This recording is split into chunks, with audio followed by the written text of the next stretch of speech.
everyone wants to know about the foam mouth course.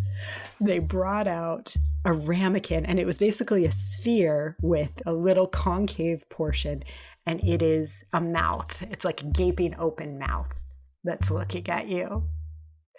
And there's no eyeballs or anything, just it's like a sphere with a mouth. This is Geraldine. My name is Geraldine DeRuiter. You may remember her from way back in season 1 when we had a conversation about imposter syndrome after she won a James Beard Award the same year that we did. I am a food and travel blogger out of Seattle. And through a miraculous series of events, I keep going viral for writing posts about Italian chefs who are assholes. The most recent of which, on her blog The Everywhereist, is titled Bros Lecce. We eat at the worst Michelin-starred restaurant ever. It was very strange. Like, you know, those paintings Hieronymus Bosch did of like limbo and purgatory where nothing makes sense and there's like men with giant mouths and people marching out and other people are swallowing swords and like trees are on fire. It was a little bit like that, which is not what you're expecting from dinner. So $1,500 or 1,300 euros later, I wrote about the meal. And I found myself once again in the middle of a culinary incident that made headlines everywhere. This is becoming my story.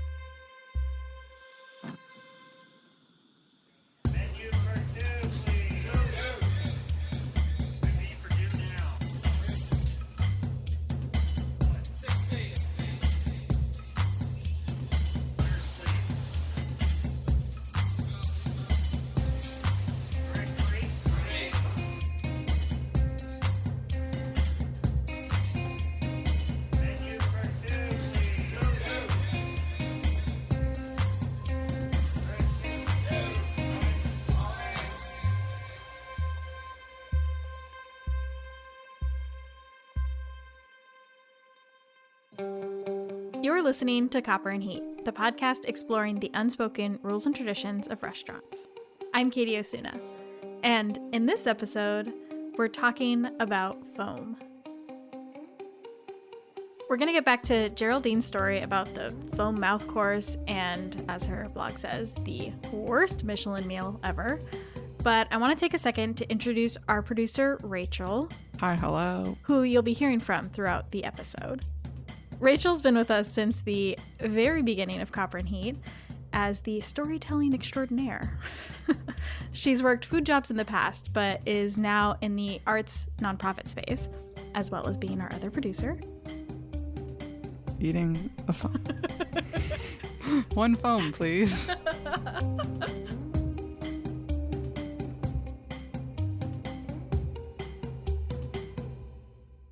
So I'm trying to remember how we first saw Geraldine's blog post and like the whole foam mouth thing.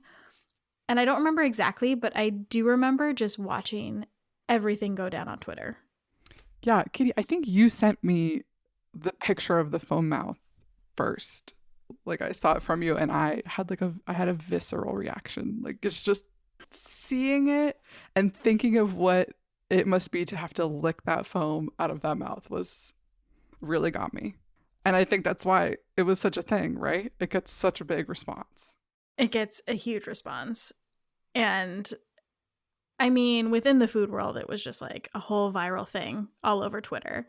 But I mean, as somebody who is not in the restaurant industry, like, why was this so baffling, shocking, surprising to you? Like, why was this something we had to talk about? I just don't understand how foam became the it girl of fine dining and how we got to the point where like a highly regular, like a Michelin starred restaurant is just serving a plaster cast with a foam. Like it's performance art, but it's food. I don't know. Yeah. I mean, I don't really understand where foam in its current iteration came from. And like, why did it become this thing? Why is everybody doing it? I think the answer for why foam was so in vogue To understand that, you have to start at its creation. So foam has been credited to what was the darling of molecular gastronomy, one of the restaurants that people, it's beloved. A lot of people have stories of crying at their meals. And El Bulli, which in its heyday was considered like the spot. Really innovative, really incredible. Ferran Adria was the head chef there. And culinary foam has been credited to him. And kind of the origin story, the lore, who knows if it's true, is that one day Ferran, as a guy who like really likes to push the envelope and like try to figure, test the bounds, he had a crate of tomatoes. He took a bike pump and put it into one of the tomatoes. What? And he pumps it up and keeps pumping it, and then it explodes. And then he like gets in the exploded tomato guts, like in there with his hands, digging around, and finds like a little frothy piece of like the center of the tomato and tries it, and is like, this is it. Like, this is so light, it barely exists, it's still very tomatoey. Like, this is the thing. I have to figure out how to get this on the plate for my diners. Then it goes to the kitchen of El Bulli. They develop it, they use siphons, they use stabilizers, they get through the process of actually being able to serve it. So Ferran Adria came up with the idea, but certainly there was a lot of people in the kitchen who executed that. Right. And then they had foam. Wow. That's just so wild because, like, okay, molecular gastronomy. I know about molecular gastronomy. I know how it just kind of like took over fine dining and how it, still is sticking around, whether people like to admit it or not. But putting air in food isn't even anything new, right? Like Ferran Adria, he did the thing, right? He made it popular and like swanky and fancy, but people were doing it before, right? Yeah, definitely. So from what I can tell, 94 was when this all kind of came about. So whipped cream, siphons, that was in cafes in 94. So even the technology there isn't entirely new. The earliest thing you can kind of equate it to in the 17th century, an unknown chef is credited for whipping up some eggs and making a meringue. Whipping them up, baking them, meringue. That's an aerated thing. Mousse, which literally translates from French to English as foam, is an 18th century tradition. So whipping things, aerating things, trying to get that light, airy texture onto a plate is not unique to culinary foam, and it certainly wasn't invented in 94 by Ferran Adria. It wasn't a unique idea. It has a lot of history. It's been done time and time again. The excitement and the trend and kind of the hip factor that came with molecular gastronomy and the way people are approaching and adding this like science element, I think changed the way that people approached food and kind of gave foam that hip credit. But even eventually, Ferran is quoted as saying that he stopped serving foam in his restaurant because everybody else was doing it and it became too much of a thing. And foam definitely took on a life of its own and like became, I don't know, as we're going to talk about, like it just became this thing that's like I said earlier, the it girl. And I think Geraldine's experience really is like that next step. It's already been pushing the edge of people's expectations of food. And now it's been turned into like, it's been taken one step further, even more to the realm of ridiculousness.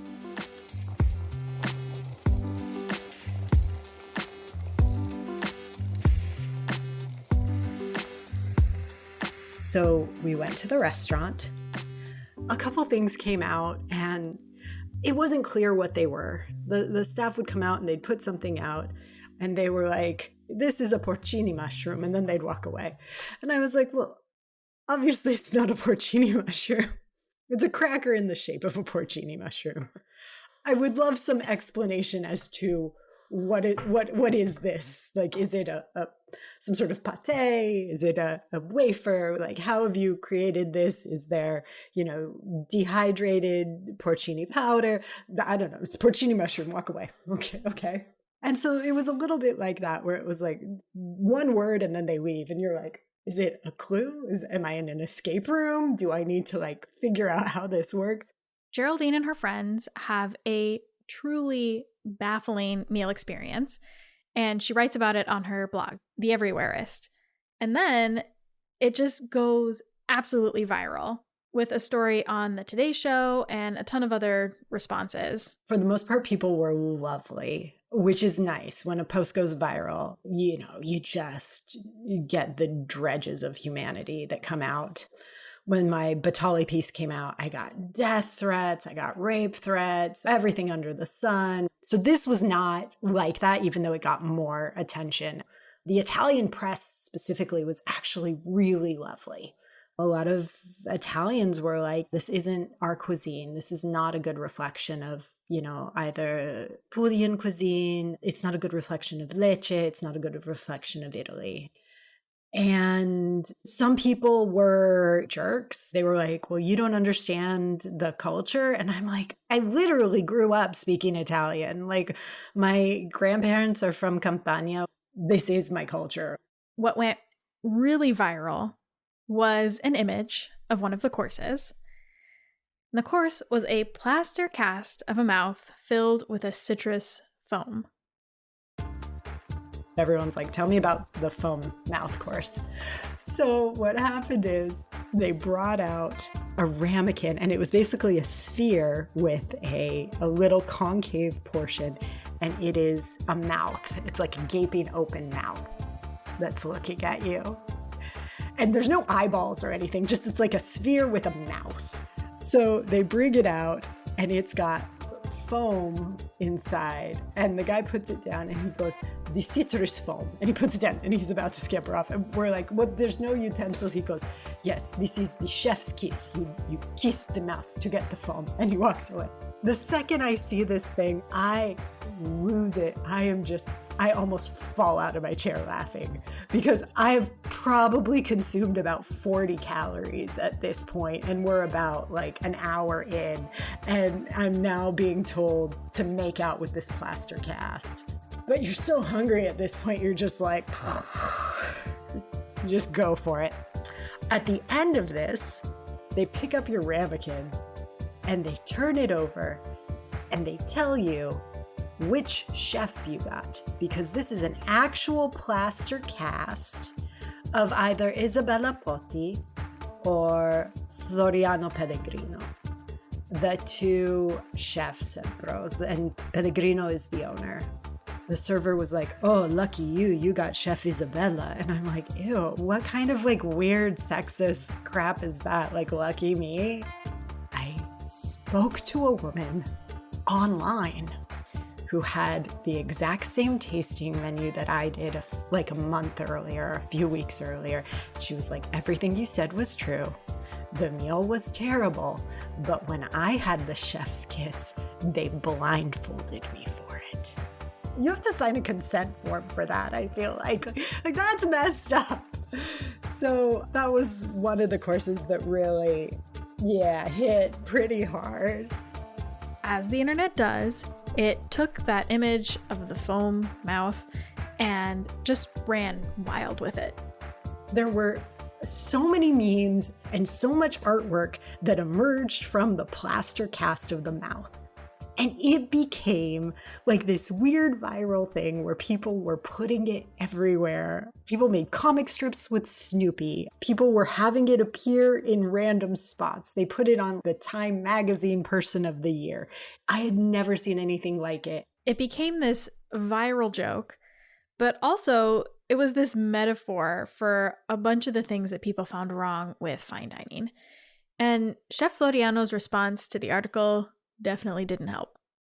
The first person I talked to about this was Randy Don from Today, the TV show, and they got the response from Floriano, and it said, Chef Floriano has the following reply, which he has requested to be printed in full. And anytime anyone says that, you know what follows is going to be wildly entertaining. So it is a 3-page response, and it goes into the nature of art, and it says, what is a man on a horse? And it talks about how anyone can draw a man on a horse, but is it art?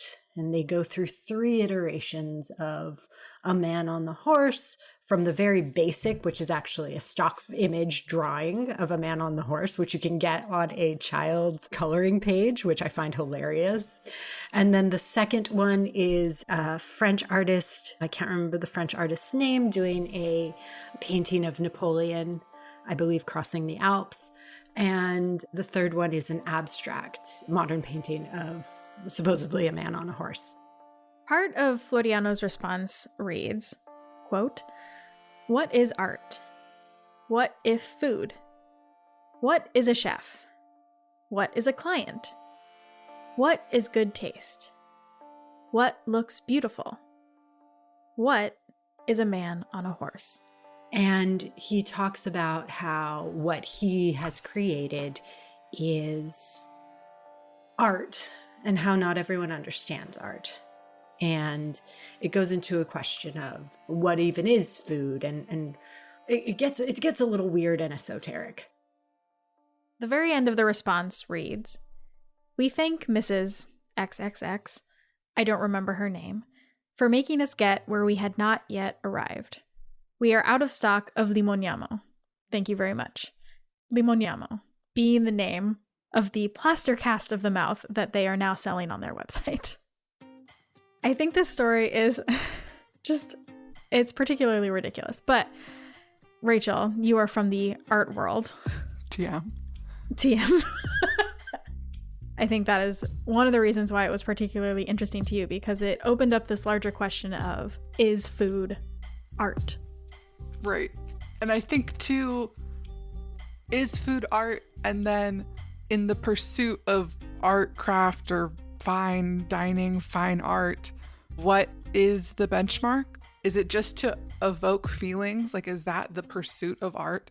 Is it just to evoke something? You're going to feel something when you're licking foam out of a mouth cast. That's going to make you feel a way. It's going to make me gag. Or is there some other pursuit, right? Are you trying to make the most enjoyable version or recreate something?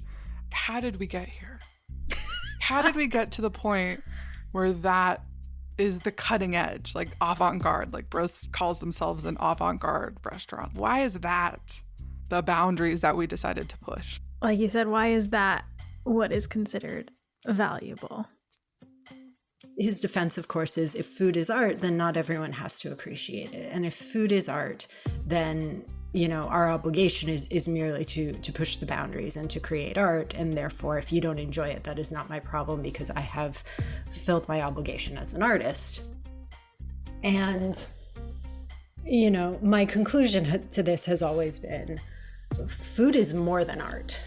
Food has artistic components, but art, when we engage in it, you know, we like it or dislike it, it creates an emotional response. It has fulfilled the role that art needs to fill. We can walk away. You know, we've engaged in it and it's provoked us and it's created thought, or it hasn't. And either way, you know, we have formed a relationship with a piece, because not liking art is a response to art. Food has an obligation beyond that, because you can't create something that is unappetizing. You can't create something that is inedible. You can't create something that someone is allergic to, which several of the dishes caused an allergic reaction in my husband, that he had previously told them, hey, these are the things I'm allergic to. I don't know what happened there, if it was a miscommunication, if it was lost in translation or what, but he had an allergic reaction to things. You can't do that with food and say, hey, you've misunderstood my art, right? The obligation of food is far beyond the obligation of art, because it needs to satisfy and it needs to really meet a need beyond the aesthetic. And if a chef merely regards himself as an artist and ignores his relationship with his patrons, then he has failed as a chef. Why do you think that foam has become kind of like this, look at us, we're fancy calling card? I don't know if you've thought about this. No, I have. Oh, you don't think I've thought about foam? The epoch between 2010 and 2020, the middle of that, I don't know what that decade is called, the teens, right in the middle there, foam was everywhere. And I have thought a lot about it. And it is a little bit a metaphor. Like it is fine dining in microcosm, right? Because it is completely insubstantial, right? You blink and it's gone. Doesn't satisfy you at all. You have paid a ridiculous amount of money for it, gotten like 15 calories out of it. It tasted nice. It requires a lot of skill to execute. I think, I don't know. I've never actually made a foam. I think you just froth things up. Maybe it's not that hard. But I do think it is a way of imparting a pastiche of fanciness on things. That's what I think. Because you're like, oh, there's truffle or whatever. Like all these things that we think are fancy. Boom, and there. We're fancy. We're fine dining. To put some foam on it. It's like put a bird on it for Portland. It's put some foam on it for fine dining. That's where we are. Yeah, 100%. As Rachel and I were kind of like talking about this episode, because like I worked at places that put foam on things. And yeah, as we were talking about it, like people have been aerating food forever, like meringues and cakes. Foam is not anything new technically. But somehow, because we've made it like molecular gastronomy, dudes in like the 80s and 90s made it fancy. Yeah. No, zabaione is foam. Yeah. Right? That's what this was. This was a zabaione just served in a plaster cast, right? It wasn't anything that unusual. I do think it is like, it's almost like a cheat. It's almost like this is our calling card. Like, obviously we're fine dining. Did you see we have foam? Did you not see? It's interesting too, because it's not a main component, right? Usually of a dish. To have it be the entire entree is absolute bonkersness. And I don't think any guest is going to be like, oh yeah, this is missing something. You know what? This needs foam. This needs some foam. Can you just bring the foam? Can you send the foam guy out and just put a dollop of foam on? I mean, what the hell?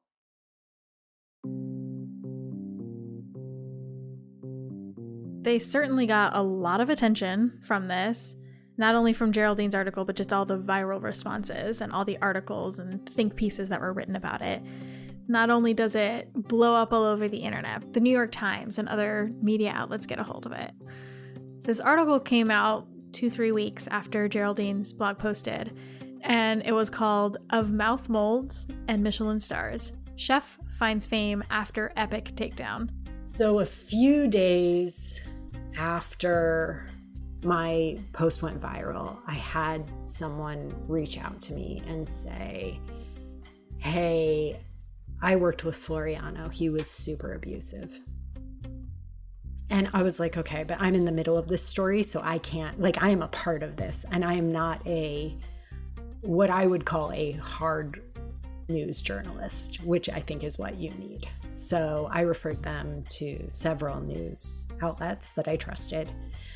There was one that was pursuing the story, and then they unfortunately dropped it because they were like, it's too international. We don't feel that our readers will be as interested in it. And then they ran a front page glowing story about Floriano. And they make one mention of the abuse in which they don't talk to any of his victims. They don't pursue it, but they ask Floriano about it. And he goes, you can't believe everything you read. And when I talked to that reporter, the guy was coming for me. He was like, do you really speak Italian? Did you actually inform him of your allergies? Because they say you didn't. You have a James Beard Award. What's that for? And the resulting story is just this glowing piece about Floriano, in which Floriano says, had I behaved the way I did in a restaurant in New York, I would have been punched.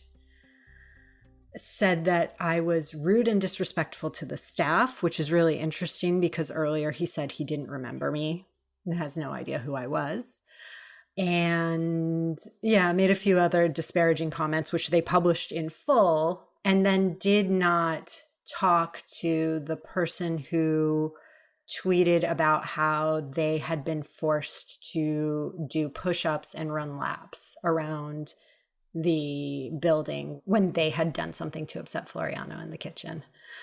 Once the New York Times published that story, and when they found out that they dropped the abuse story, that was a really demoralizing moment for me, because I was like, there is no justice. Like, the people who misbehave will not really face consequences for it. And it also was just, you know, prior to that, I was like, well, this guy's an egotistical jerk who can't cook, whatever, no big deal. And then I find out like he's abusive and toxic, and it just was this dark undercurrent. This really speaks to the insidiousness of kind of glorifying that brand, the bad boy chef who doesn't give a fuck what anybody says, everything that happened after the fact, like really speaks a lot to how they view themselves as like this avant-garde restaurant that exists outside of society. Oh, you didn't like what we're doing? Well, fuck you. We're going to run with it. And this is our brand now. Yes. They've wrapped this into the Bros branding, really. They had pictures of them in all their kitchen flipping off the camera. One of their press photos is their whole staff. In one of their reels that they did, does the same thing where it's like paparazzi and he's got his hood up, and Floriano then is like, then flipping off people. Like, it's become part of their thing. According to them, they have definitely benefited from the press. There was, you know, that New York Times article said something like, chef benefits from scathing review. The Italian press said something like, you know, Isabella Potti and Floriano Pellegrino have never been more famous or more rich. Later, Floriano and Isabella Potti did like a series of videos on their Instagram. Floriano Pellegrino's coming out of the Bros restaurant. This morning in the city of Lecce, Italy, a juicy culinary conflict is heating up. Media is on fire. Man on the horse. Viral phenomenon of How does Limoniamo Let's Make Out relate to a man on a horse? We go live. They're like Instagram newsreels, and it's them like, and again, they've got the what is a man on a horse like story, and it was kind of framed to be like the news story that's taken over the world. They had spliced video of me with like graphic sexual imagery of people like licking each other. I couldn't get Instagram to take it down. When I tweeted about it, Floriano created another video that was like, you're a joke and can't create any news on your own without me. And then I think he called me you effing boomer. I'm 41. I'm a Gen Xer at best. That was actually truly like a frightening moment, because yeah, it felt so invasive. It was so graphic. It was my image. It was so overtly hostile.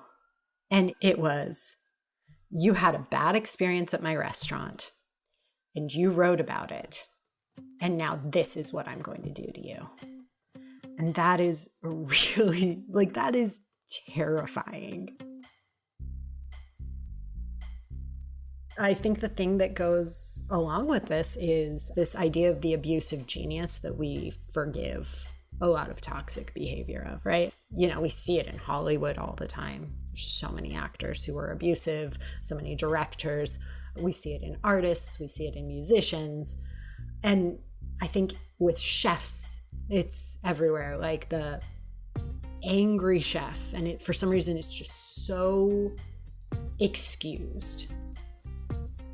And just what has been wild to me, and this is, we can talk about this for days, I'm sure, but just like, first of all, the degradation of craft, of like, oh, that stuff doesn't really matter. Like, oh yeah, you can cook okay, but like, it's really valuable if we make it art. And I feel like there's kind of been that distinction for a long time between like food that is invaluable and just like, oh, it tastes good and your mom or your grandma can do it. And then there's fine dining, which is usually white dudes who are like fussing around and like pushing the boundaries and doing scientific stuff. And there's been that line. And so I don't know. This is like a really big question, but how do you see that like saying where we are in culinary world right now? I think the value is completely arbitrary, right? Like we've placed this arbitrary value on fine dining. And I've had this experience where a lot of times, you know, the joke that I always tell my husband is, it's fine. Fine dining is fine.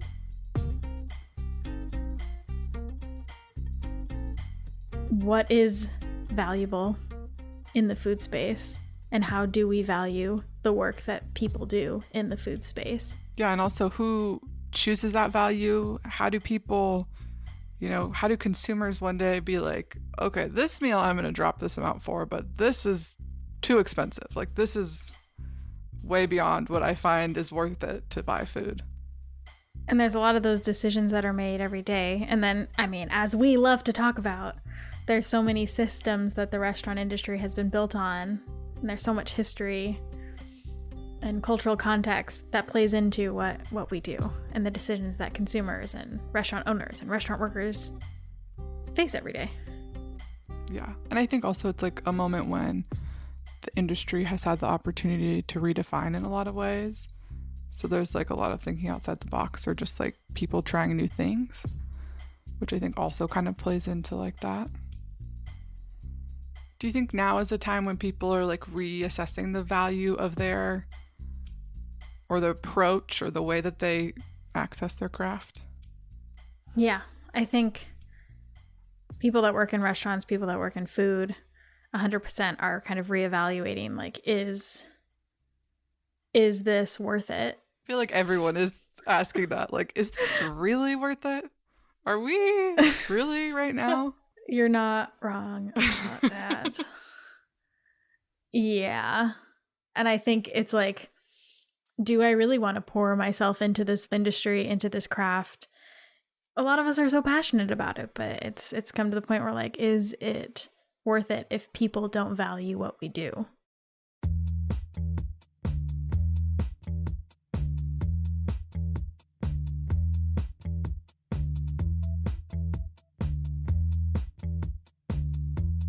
You can find Geraldine on her blog, theeverywheres.com, and on all the social media platforms. We'll drop some links to that in the show notes. Also, she is working on a new book. And I talk about the Bros experience, and I actually went to Copenhagen and I talked to a former chef who worked at Bros, and she was very cool, and I kind of wanted to focus on, who are the people who maybe don't get the attention that they deserve in the culinary industry, and these like amazing chefs that don't get the spotlight as often as they should. So that's the book. It's not going to be out for a while because the path to publishing is long, so I'm still writing it, but that's where we are. It's weird to be like, I'm an author and I have so much imposter syndrome. Like when people ask what you do, I'm like, I don't know. I don't really know. I'm kind of in between projects. I'm like, no, like I have so much trouble saying I'm a writer, and you would have to twist my arm to get me to say I'm a food writer. That's weird, right? You've created a whole international culinary incident. You are indeed a culinary food writer. If you want to learn more about foam and the international culinary incidents started by Geraldine, we'll drop some more links in the show notes too. Follow us in your favorite podcast app and find us on various social channels at Copper and Heat to keep up to date as we release all the new episodes throughout the season. And we always love hearing from you, so send us a message in our DMs or on our website. This episode was produced by me, Katie Osuna, and Rachel Palmer. Scoring, sound design, and story editing was by Ricardo Osuna.